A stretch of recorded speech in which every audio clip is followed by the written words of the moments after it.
começar pela fala do presidente Putin no que tange a questão das armas nucleares táticas, que já teriam sido entregues em Belarus.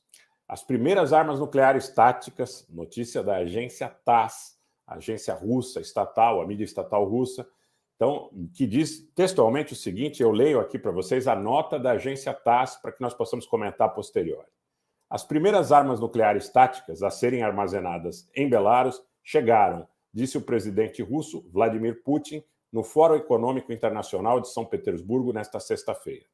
Seus comentários foram feitos depois que a mídia estatal russa TASS informou na sexta-feira que a principal autoridade investigativa do país abriu um escritório em Belarus, e aqui a própria TASS reportando a notícia anterior dela, em conexão com a entrega de armas nucleares táticas. Segundo a agência TASS, os russos abriram um escritório que seria responsável pela administração, custódia e eventual utilização em casos de necessidade em Belarus. Belarus, vocês sabem, fica ao oeste da Rússia, numa longa fronteira no norte da Ucrânia, e está entre os aliados mais próximos, se não mais próximo de Moscou. E tem ajudado a Rússia, não só militarmente, como politicamente, aí, desde antes de eclodir esse conflito. O uso de armas nucleares pela Rússia é teoricamente possível se houver ameaça à existência e à integridade territorial e soberania da Federação Russa, acrescentou Putin, diz aqui a nota da agência TASS. Putin afirmou que a Rússia tem mais armas nucleares do que todos os países da OTAN juntos. Abre aspas, as armas nucleares são criadas ou foram criadas para garantir nossa segurança, no sentido mais amplo, na existência do Estado russo. Além disso, temos mais armas como essa do que todos os países da OTAN juntos. Eles sabem muito bem disso e continuam caminhando para a negociação da redução desses arsenais. O presidente russo acrescentou que há sério perigo de atrair ainda mais a OTAN para esse conflito, fornecendo armas sofisticadas para a Ucrânia. Putin ressaltou o perigo da entrega dos caças F-16 no que tange a eventuais riscos que possa oferecer a Federação Russa.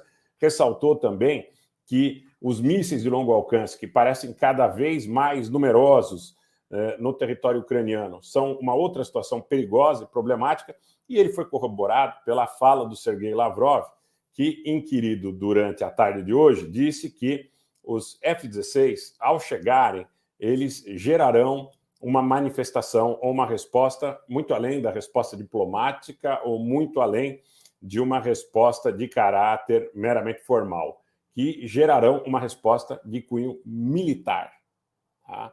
Então, quero dizer para vocês o seguinte, que nós estamos perante um encaminhamento do conflito para uma situação de impasse, aonde, já digo muito claramente para vocês, nos parece, pelo contexto atual, que não haverá desescalada, pelo contrário, hoje, inclusive, os ucranianos estão tentando novos ataques em direção ao sul, em direção a Zaporídia, apesar dos combates na direção das linhas de defesa russas em Zaporídia, e tudo leva a crer que não há possibilidade para que negociações sejam o caminho para a resolução desse conflito. Ainda hoje, os países africanos que estão preparados ou estavam preparados para participar de mais uma proposição de um pacto de paz na Ucrânia, né? Isso foi dito, inclusive, pelo próprio presidente sul-africano, que se reuniu com líderes africanos e com o próprio presidente Zelensky, não é?